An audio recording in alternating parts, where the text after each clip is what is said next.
Ladies and gentlemen, and welcome to another fascinating, very exciting episode of ChatBox Productions, the live breakfast show, coming to you every Thursday morning with my very good friend and co-founder, Mr. David Bell. How are you?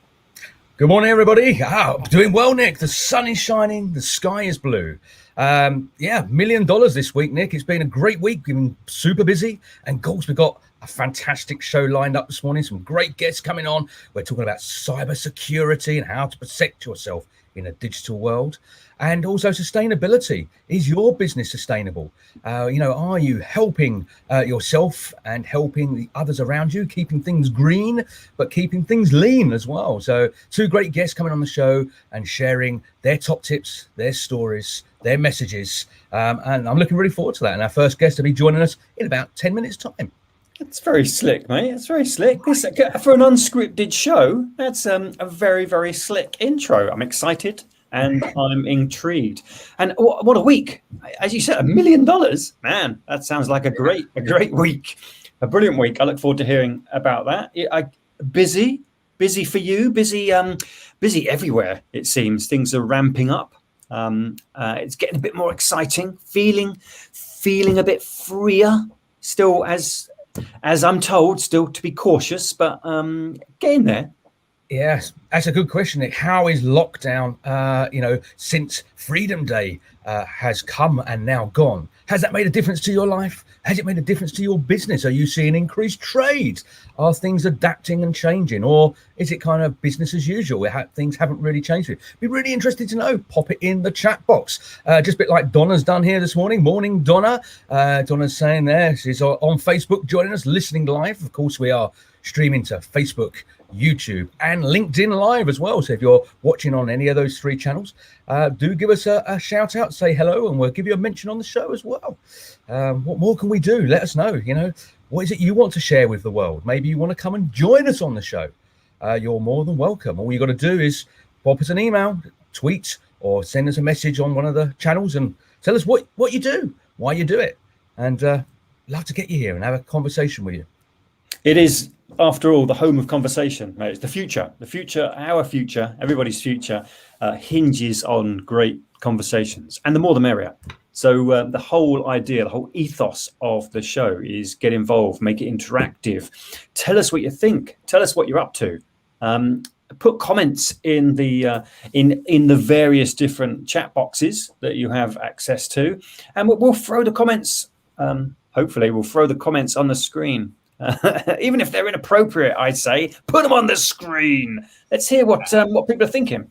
And great already people are interacting with the show, mate. So I love most about the show. What do people think? What are people up to? Let's expand this conversation. Yeah, and we also are streaming globally as well. So hello to our international viewers and listeners. We've got next week, actually, we have two international. We have someone coming from South Africa in Cape Town and someone coming from the USA. So we're truly international next week with our guests joining us live on the show. So that's going to be really exciting to have them on. But it's back to this week. Nick, we always do kind of a pre-show ramble. We kind of look in what's happening in the news, what's hot, what's not, and that type of stuff. And let's talk about what's in the news. And I think where we're going to start, we're talking about things progressing, normality returning. But for the tech giants, and tech is my background, it's kind of something I have a lot of, a lot of experience and understanding and knowledge in, but not to the degree of these companies or organizations. Apple are just absolutely kind of, well, I think the words that was used by the news is that they are smashing or demolishing Wall Street expectations. I don't know if anyone's seen the story, but their revenue is absolutely unbelievable. 81.4 billion, up 36% against last year. iPhone sales up 50%. Who's buying new iPhones all the time, Nick? What idiot buys a new iPhone? What? Yeah, I can imagine. Lockdown comes, right? People are upgrading their tech. Everything's online. Everything's kind of focused on digital. On the one hand, okay, the technology's been a savior. And on the other, you know my background, mate. My concern is that we let all the technology do all of the heavy lifting, and because of that, we become less human. In fact, I see with this backdrop of the tech companies absolutely skyrocketing. Okay, wow, what a time! What a time to be in technology. But this week, I attended a roundtable, fascinating discussion about fubbing. Okay, for those who aren't in the know, fubbing, mate. Yeah. And I wasn't quite sure. I wasn't quite sure what I was getting into. Talk about this on the show. Are you allowed to talk about fubbing? I'll let you know what LinkedIn calls it. Right. See what if they asterisk it out. It should be asterisk out. So it's subbing. It's subbing on Facebook. It tells you you're subbing, not it's fubbing. bobbing. It's bobbing on LinkedIn. Right.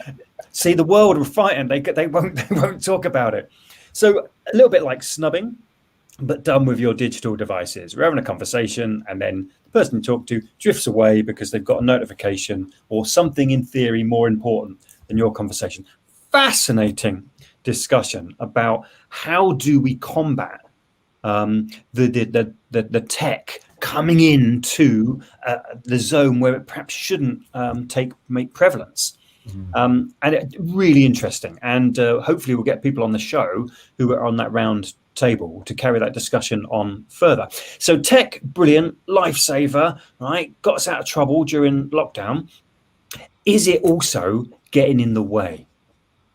Here's my question to the audience. Is the technology getting in the way of you being productive or your relationships or having great conversations? Is the tech getting in the way? Yeah, pros and cons, because on one side it could be getting in the way, but on the flip side, it could be enhancing or allowing you to automate and systemize processes within your business and make things happen when you're sleeping. And God forbid, if you're sitting on a beach sipping on a cocktail, if that ever comes back around, things can still happen within your business. But we've got to protect ourselves.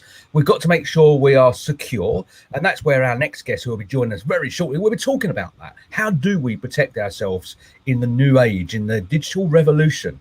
Do we have the right tools, the right mechanisms in place? And that's going to be an interesting discussion. But before we jump into that, let's talk a little bit about the Olympics, Nick. Obviously, it's a kind of a big thing, the 2020 Olympics. Yes, it is called the 2020, even though we're in 2021. Obviously, it was delayed. And there's lots of great things happening out there. And I happened to pick out a few video clips that I've got to share because I just think these are fabulous. So the first one is a coach. I don't know if anyone's seen this, but it kind of makes me go, how do you celebrate in business when things are successful? You know, when things are absolutely, you're smashing it and, you know, the business is launched forward or something personally happens to you in your own life. How do you celebrate? Because this is how Arena Titmus's coach, Dean Boxwell, celebrated. Let's see it live. Now, that was when she won the gold in the 400-meter freestyle earlier this week. I mean, amazing. That's how you celebrate. And I think he said he got a little bit carried away. I was going to use a word there, like no shit, Sherlock. You know, he did get carried away at that particular time. Brilliant, though. Brilliant. As exactly as you should, right? If it's great, let's see. You know, I do ask people when we're talking about communication, what does it look and feel like? Right? Ask yourself the question, right? What does it look and feel like? On that clip, you know exactly what it felt like. After all that, whatever goes into winning gold, right? All of the work, all of the sacrifice, that's what it feels like. Yeah. From a coach's perspective. Amazing. Absolutely. And that's what we should feel like when things are going well in our business. But what happens when you need to psych yourself up?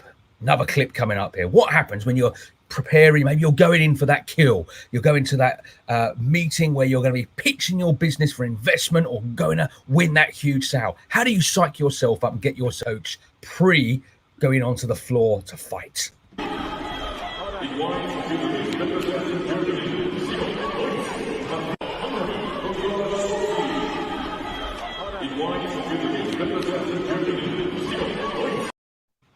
I had to show it twice because I just think, wow, psych yourself up, get yourself ready. Absolutely brilliant. So there's the question. What we're going to do is we're going to go for an ad break in a sec. But there's the question I'm putting out to all our listeners and viewers.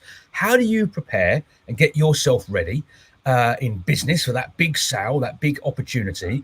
what do? Do you slap yourself around the face? Do you psych yourself up, or do you keep it calm and cool and collective? And how That's exactly how we start. We start the show. You don't see it because we're off camera. Like we're giving each other a big slap. Absolutely. So there we go. So there's the question. Pot your answers in the chat box. We'll come back to them later on. We'll share those with the world, how you prepare yourself or how you celebrate the successes. But first off, Nick, let's go for an ad break. When we get back, we're going to bring our first guest onto the show, who's going to be talking more about protecting yourself in cybersecurity online.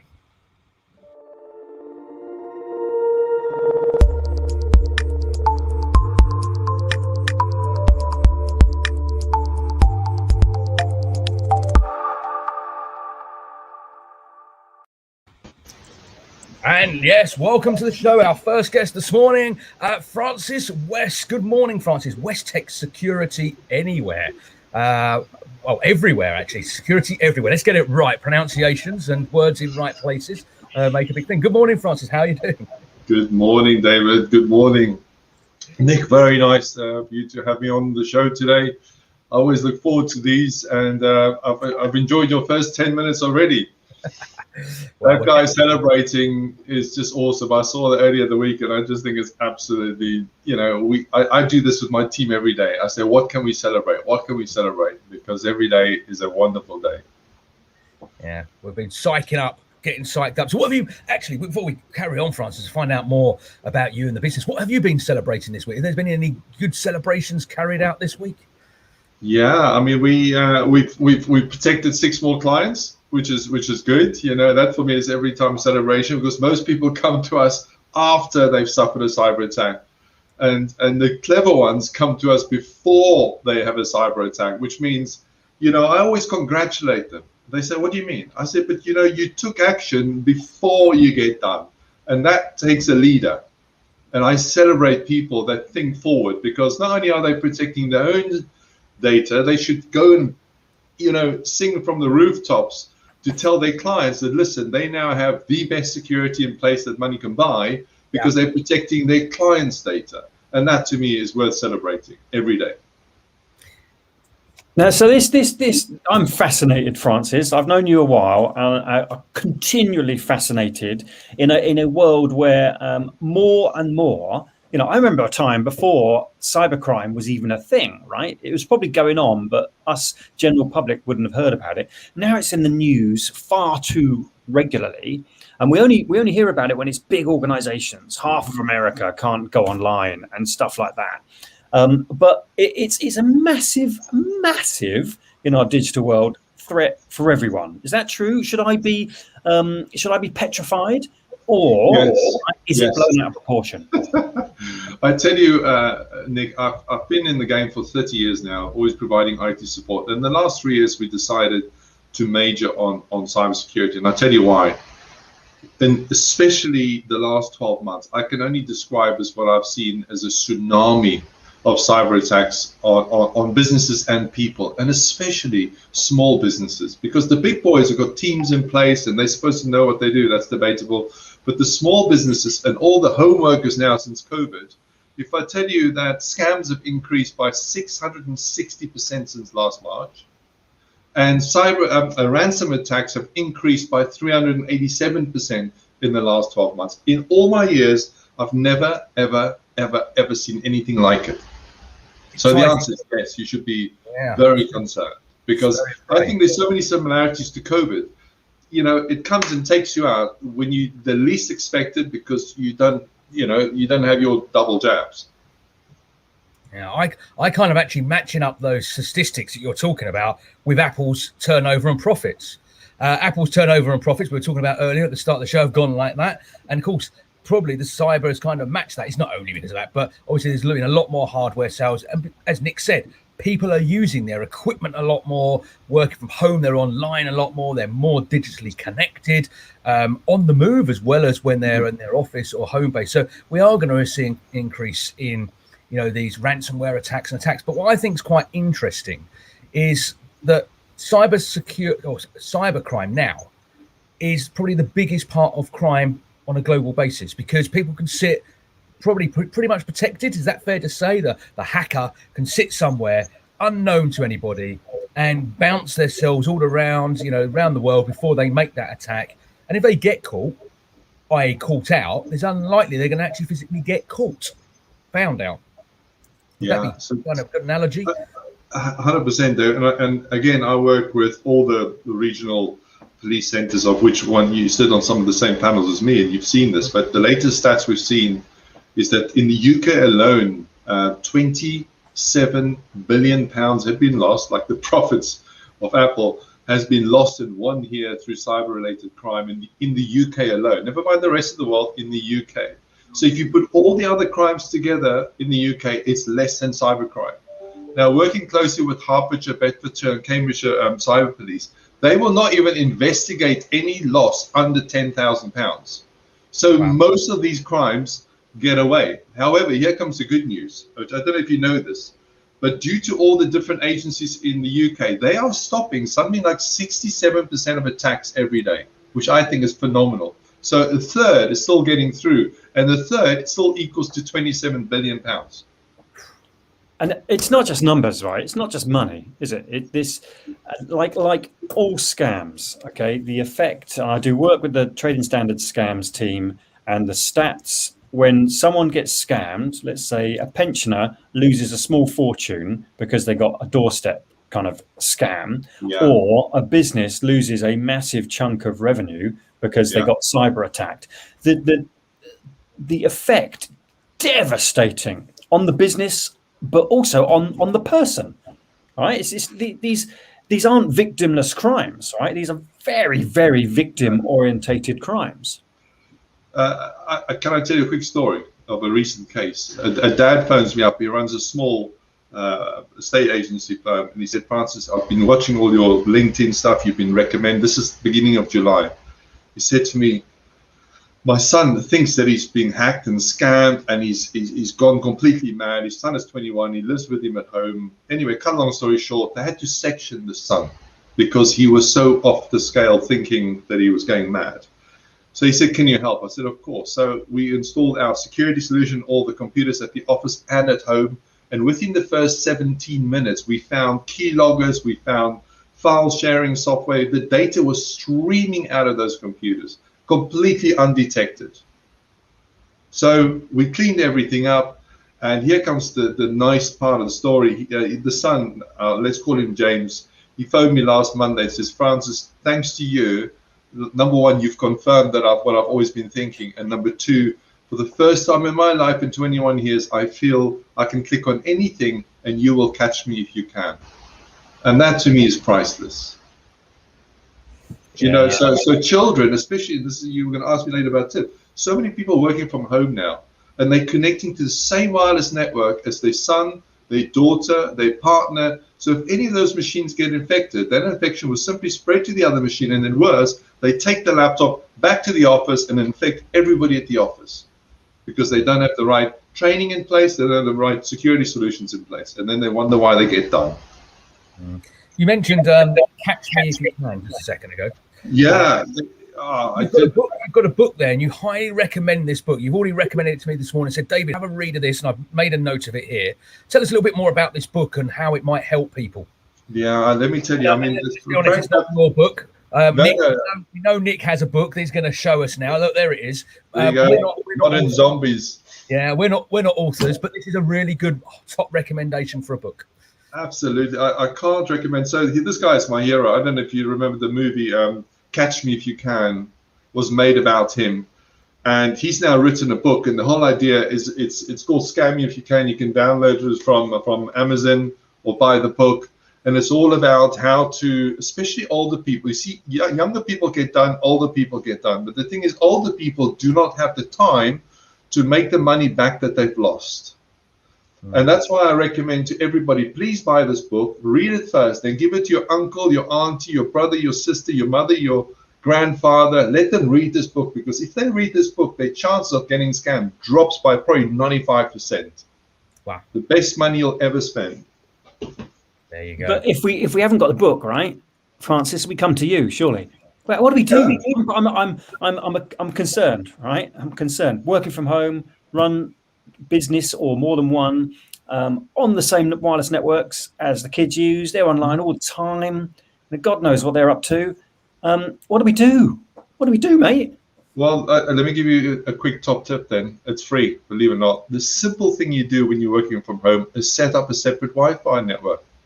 So you phone up, if you're not technical enough how to do this, just phone BT or Virgin or TalkTalk. It'll take you longer to get through than to do this, what I'm going to tell you next. So you log onto your wireless network and you'll see the existing one listed there. Click new and it'll add another one, because some of the new devices you can add up to 6. So create a new one, call it my home work Wi-Fi, give it a new password, click save. The moment you click save, go onto your phone or your laptop, you'll see the new wireless pop up. Disconnect from the family one, reconnect to the new one, job done. You've just self-isolated your machine from the rest of the family. So even if they get infected, that infection won't jump from one Wi-Fi to another. That's it. That's how you do it.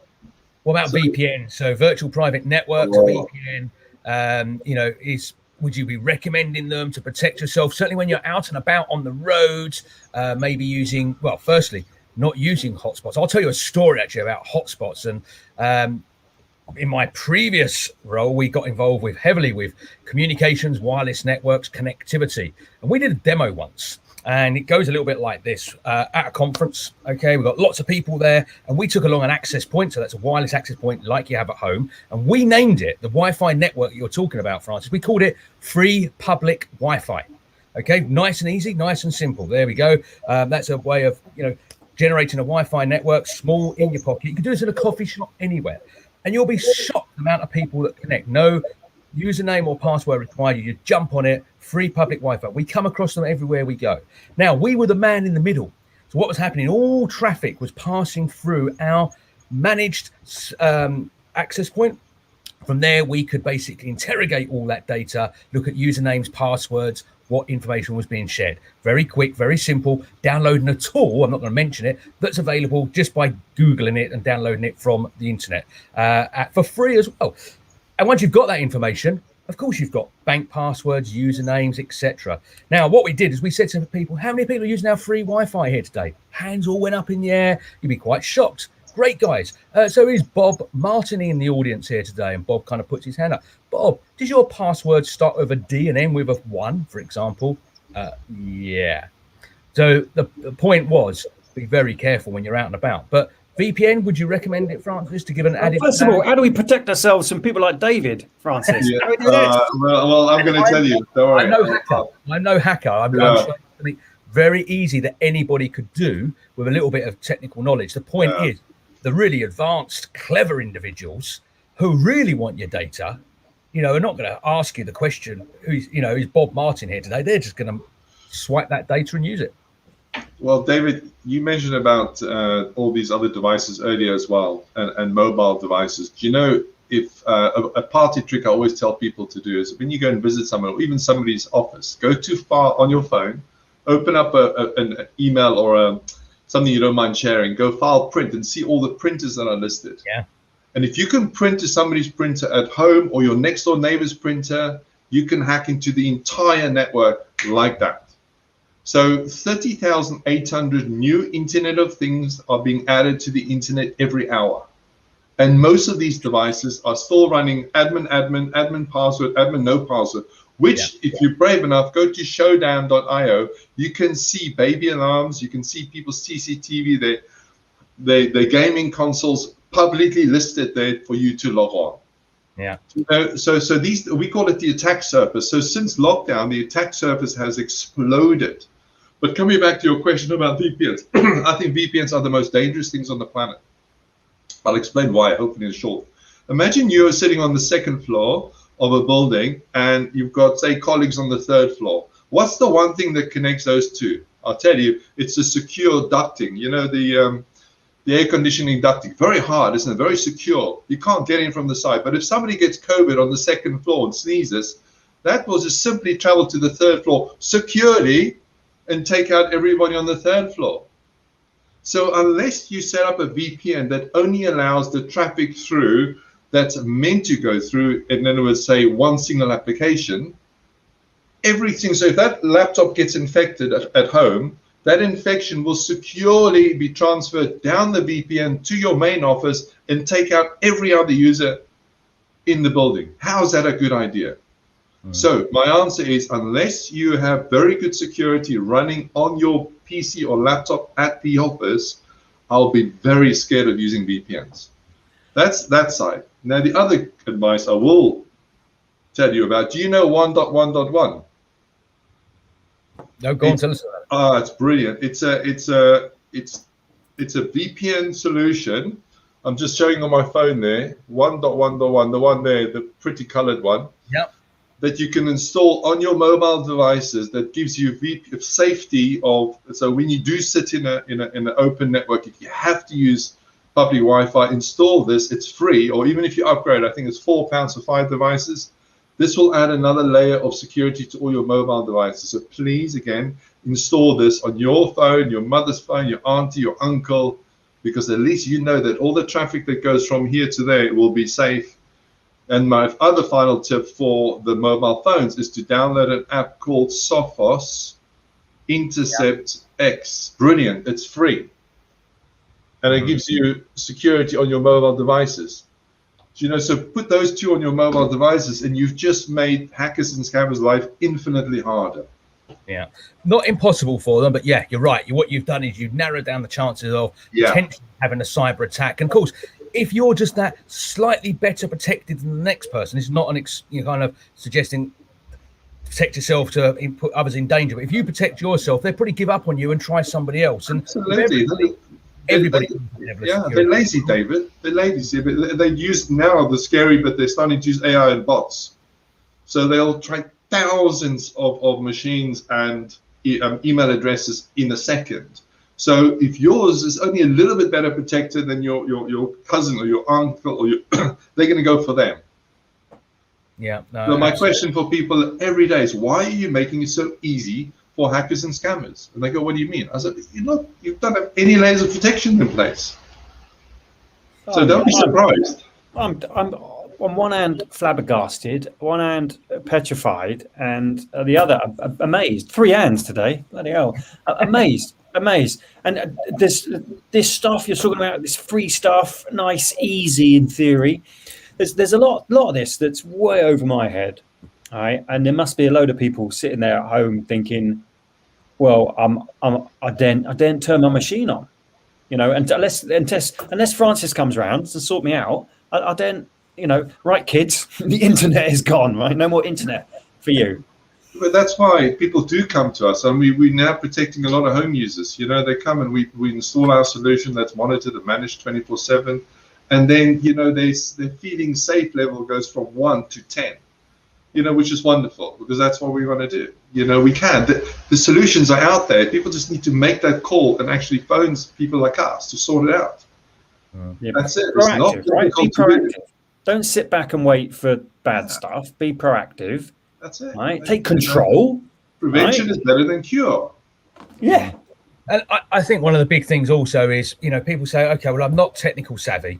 So yes, speak to the experts. There's people out there that can help you and guide you and give you, the information and actually do it for you if required. But I always say, if it's too good to be true, then don't let it happen. We've all heard that kind of expression used. So if someone if you're getting emails, I get them kind of daily. I've got good spam filtering in, but quite often I'll look through the spam filter and just see what rubbish has been pushed to me. I mean, I could be, honestly, you think Apple with their 70, 80 billion turnover in a year, I could have that in a week because I'm offered that kind of on a daily basis, a billion here, a billion there. But some of them, they got smarter. They realise that, come on, billion, you're joking. But now it's coming down to thousands. The tax scams and stuff like that. You've got £500, or we've got a parcel for you, and it's coming through a text message. We're getting attacked in so many different ways. And cyber security or cyber protection now is not just about being online.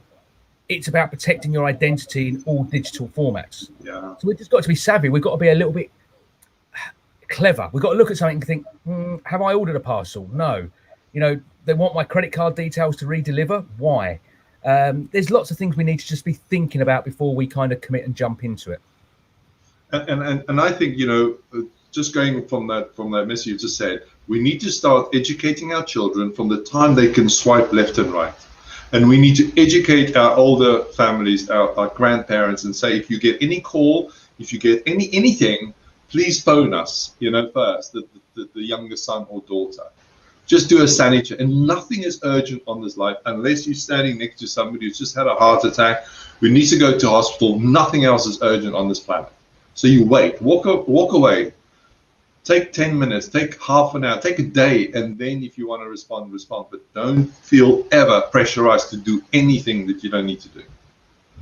Sound advice, especially with the cases rising. I know Citizens Advice, as lockdown started, took their kind of one-to-one style calls, took 3,000 calls a month around scams. And then more recently, September 2020, it was up to 10,000 calls a month.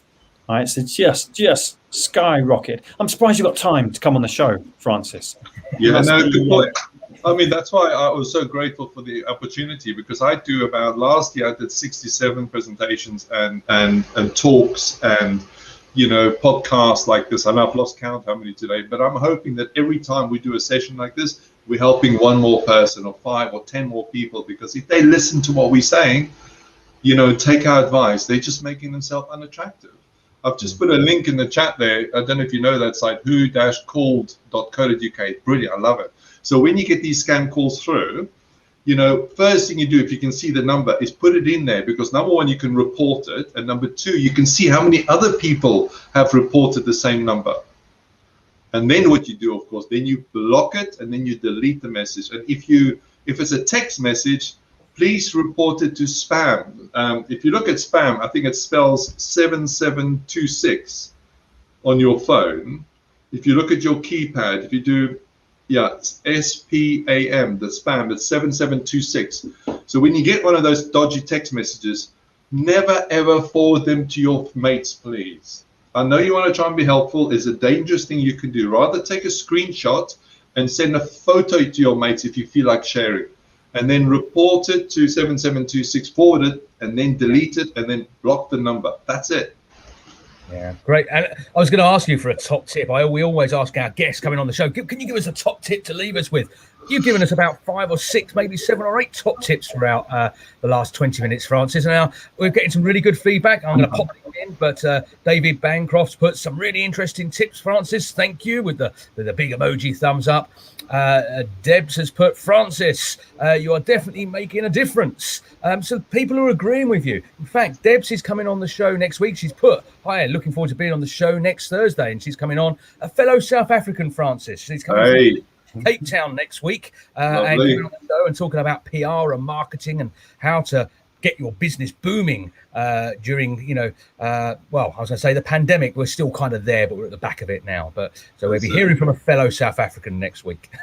David, I've just added a link there. I hope that's okay, because what we do for all of our friends and clients and just anybody that cares, we send out a little security tip, like similar to what I've done today. Just giving them latest advice every Friday, so they can sign up for free if they want to. And I recommend they do the same with their kids. And we just constantly educate, because education has to come first and better systems second. Yeah, no, absolutely. Francis, it's been an absolute pleasure. We could talk all day. Something that's quite close to my heart: technology, security, protecting yourself digitally online. But unfortunately, the clock has beaten us yet again. But Francis, you can sit back in the green room, enjoy the rest of the show. But thank you once again for being on here. No doubt I'll be bumping into you in a meeting at some point soon with one of the constabularies or one of the business interest groups. So Francis West, thank you very much. Thank you for the opportunity. Take care, gents. Thanks, then. Bye-bye. Wow, Nick. I know it's not your area of expertise and understanding, Nick. I know you'll say, well, I'm not technical savvy, but did it help? Did it help you? It's helping. Fascinating. On the one hand, helped massively. Right? I feel a bit overwhelmed because, I know enough about technology that I feel as I should be able to protect myself. But I'm definitely not tech smart enough. So at some point later today, I'll be giving Francis a call and saying, right, mate, what do I need to do again? You know, I've made a note. And Debs is absolutely right. Knowledge is power. Debs, totally agree. And Francis has a lot more knowledge than I do. But yeah, I made some notes. That 1.1.1. app, the Sophos Intercept, and the 7726 if you get a scam on your phone. So and I know our next guest is having tech issues as well. So so the scammers, clearly we've got them on the run. They're trying to take us down, mate. You know, we've had a few tech issues in the past, but yeah, I feel more educated, and I feel as though I've got a bit. I know kind of which direction I need to head.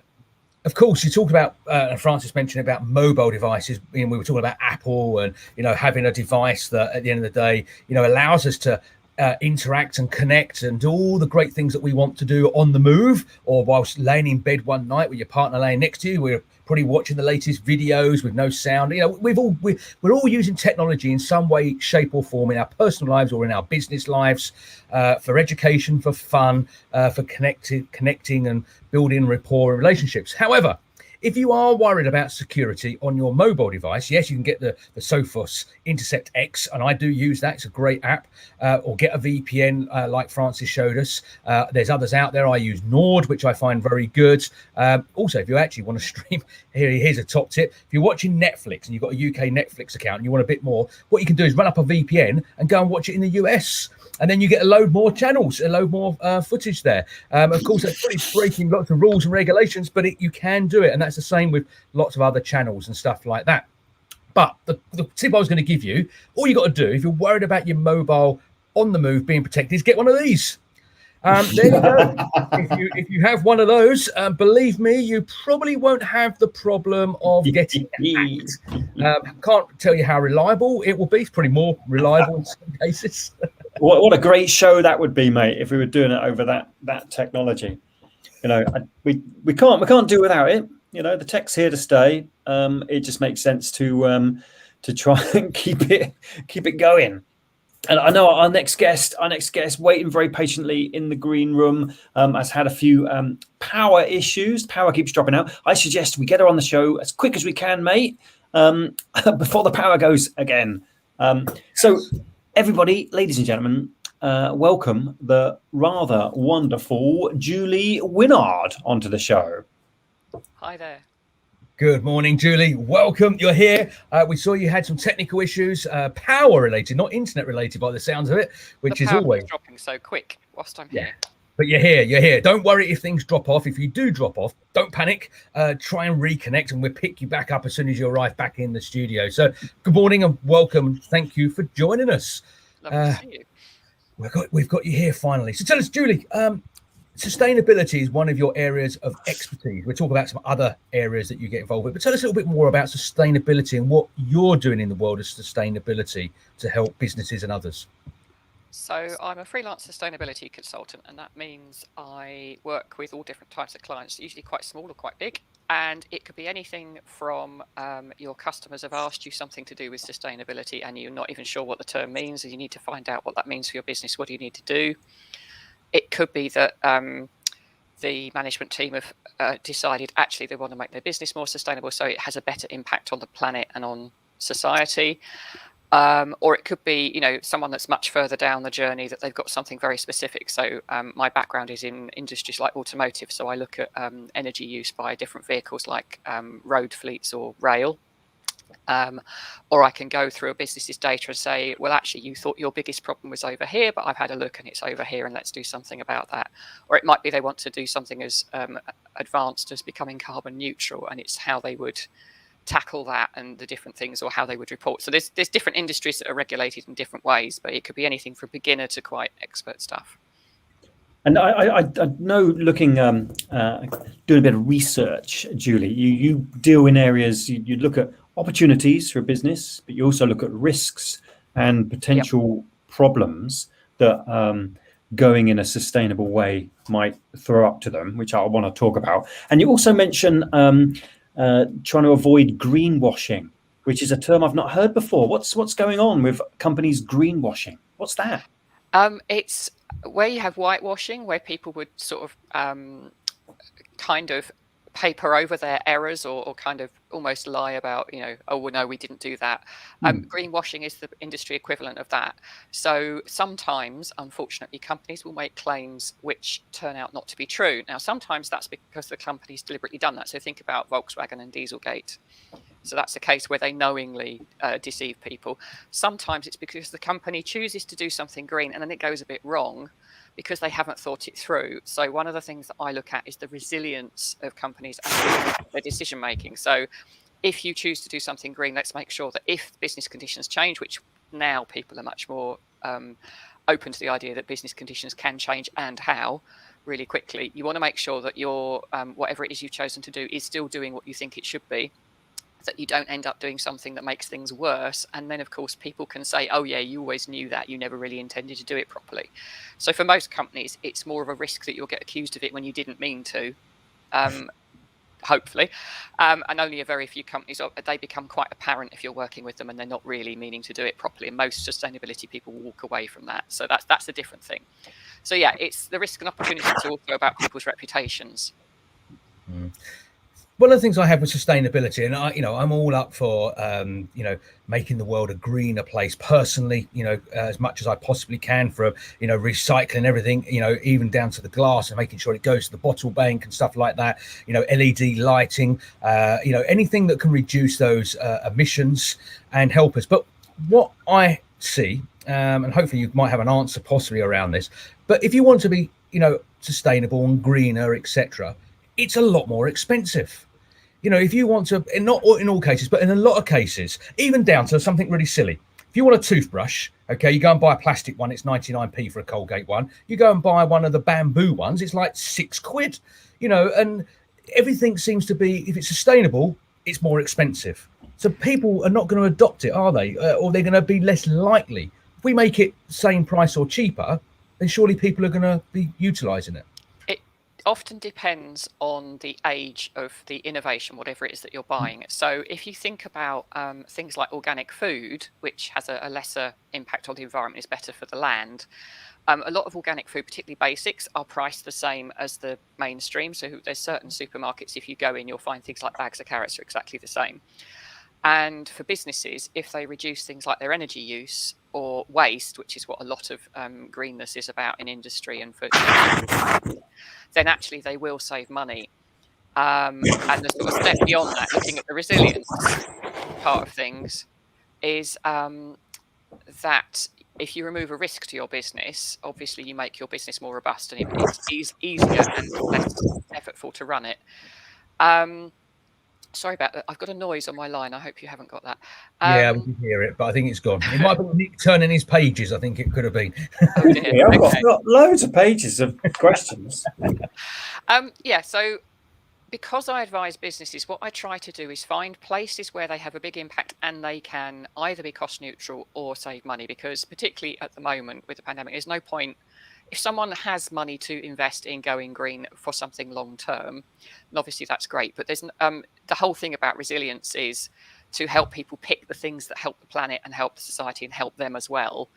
And also to warn them about things which are going to be difficult for them to fix, where they might need to work with other people, or they might need to think of getting out of that area of business because it's going to get regulated, or it's going to cause them a reputational problem, and it isn't something that they can fix on their own. So there's different aspects to it.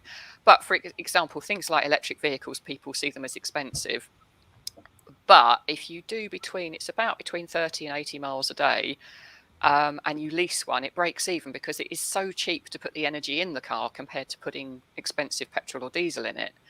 That it offsets the cost of the car. And also if you go and get expert advice, for example, leasing a car is much cheaper than buying one if you work it out over the number of months that you have the car. So it's things like that where you need someone who knows that particular area and can really help you do it efficiently.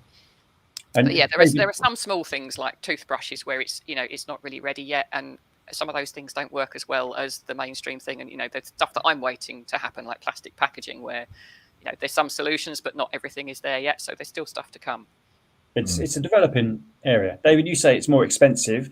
Yeah, you can give Julie, she'll offer a free conversation, right, with you and your business. So that's a great start, isn't it? It's free to have a chat with Julie to explore what can I do. So what are most businesses doing? What's the first step, Julie? So if, let's say business rings you up, what can I do? Well, about a year and a half ago, it was that people were travelling a lot, possibly when they didn't need to. And for sort of middle-sized business who maybe deal with people abroad or up the other end of the country, getting on aeroplanes. It used to be that you could quickly get on a plane, say at Stansted, and go up to Glasgow or somewhere for the day. And then as security has changed, that's taking longer and longer. And it's got to the point where there's certain types of trip where actually it's easier and less carbon to go by train. And you can actually work on the train in a way that is much easier than it is queuing up in an airport. So it's things like that. Sometimes the costs are similar, sometimes they're not. It depends what the company wants to do. But you also get, I mean, I've worked in industries where people were getting, going places all the time and wasting hours and hours during the week traveling when actually they could have been productive. So I think the Zoom revolution has helped a lot with that. There are a lot of other things, quite often. Things like when people drive their own cars on business, they're allowed to drive very inefficient cars, and the way that the fuel is claimed from the company is very expensive. So there's lots of things around that, which obviously my background in cars, I can help with that. And a lot of people have offices, and it's, looking at, are you in the best kind of office? Are you keeping a very big office and you don't actually need it? And of course, lots of people are thinking about that now. Other things can be, businesses just simply aren't aware that they could go and find a renewable energy tariff, which costs the same as the one they've got now. But actually that has a huge effect on their footprint. If they mainly office work, your main impact is from that, and then the supplies that you buy. So there's all sorts of basic things. But the main thing is starting to track your information. So looking at the electricity that you use and the fuels that you put in vehicles or in heaters and things like that. It's a bit less common now. And then you start to look at what's called scope 3, which is all the things that you buy, like paper and office supplies, or if you're a factory, the stuff that goes in and comes out. That's a bit more complicated, and that's more difficult. Everybody has to work together to fix that because you're dealing with lots of other companies.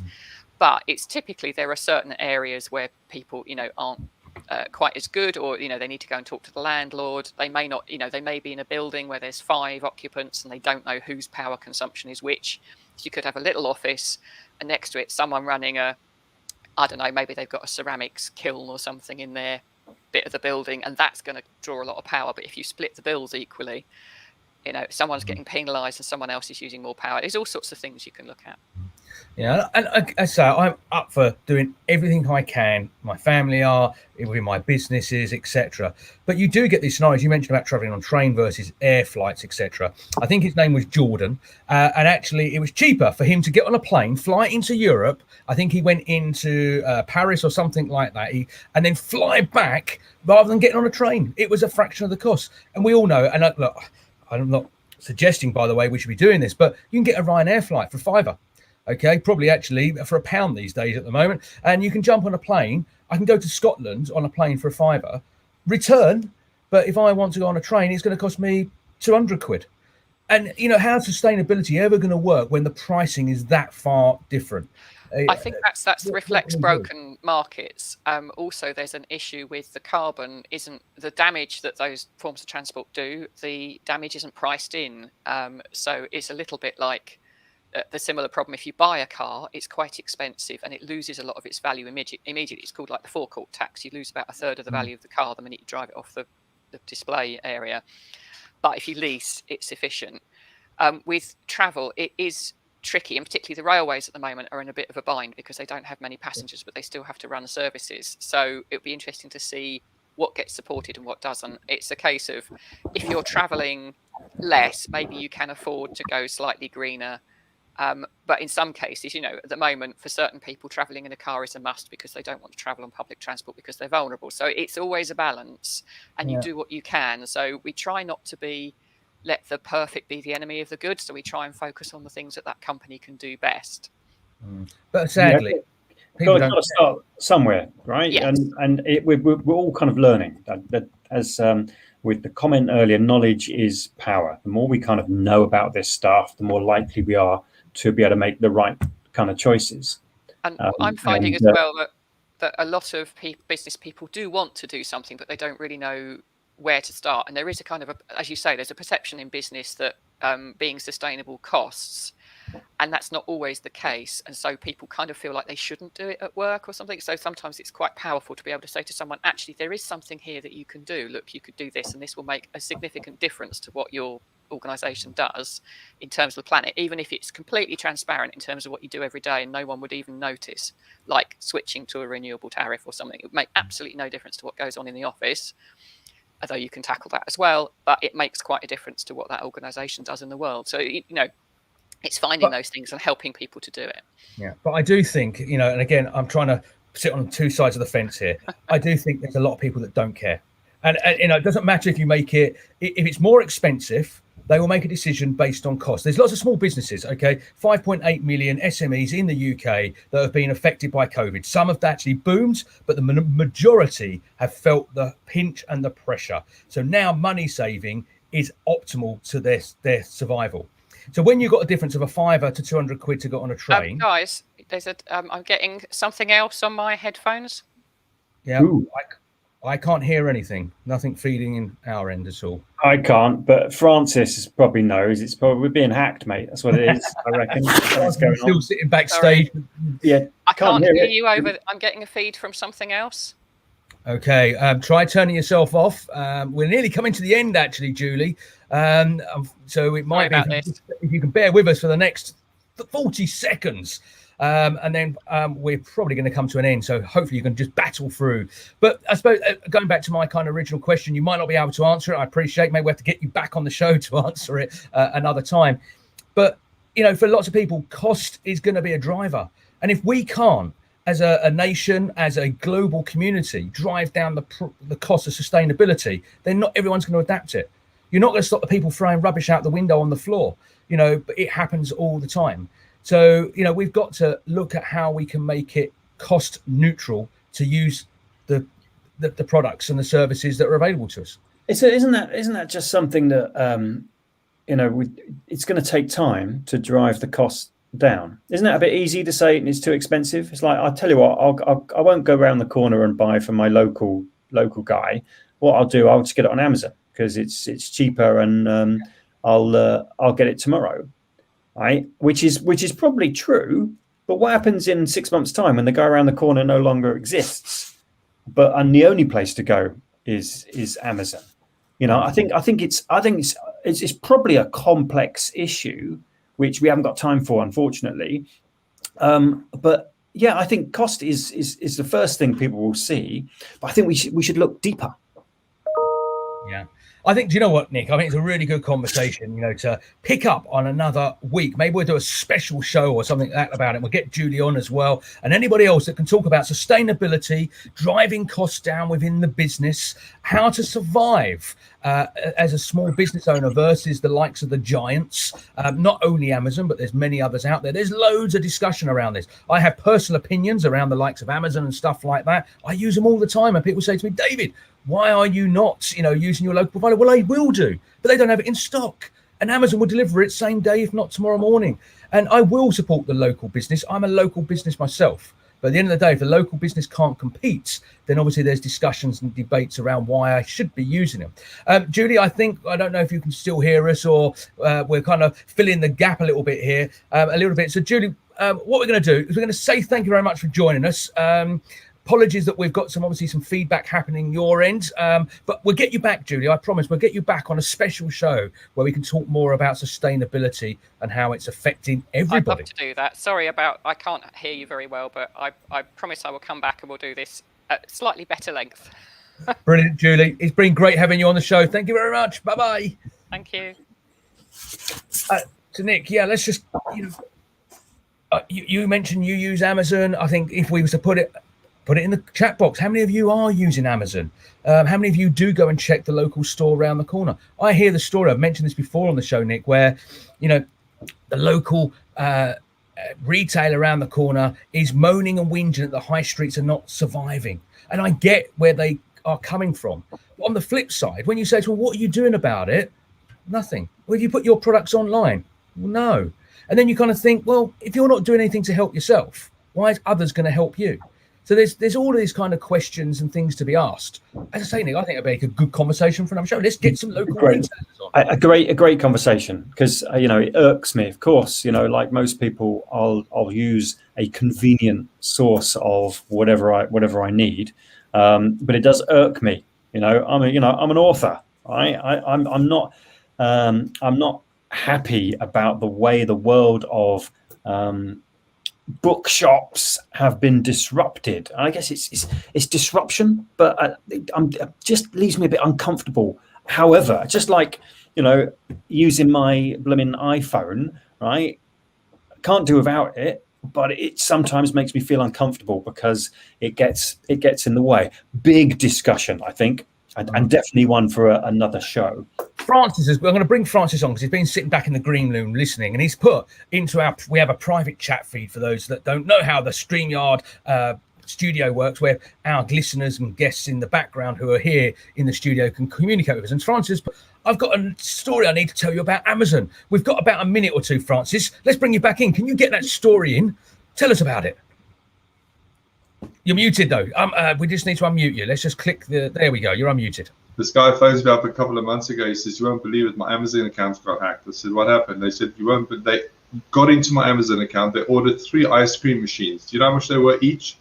£10,000. Okay, so we shouldn't laugh, but this happens every day, because I always say to people, if I can get your password for your baby alarm, your Amazon account, your Netflix, and so what can I order from your Amazon account? So please, everybody, set up multi-factor authentication on your Amazon account so that we don't order ice cream machines from your account.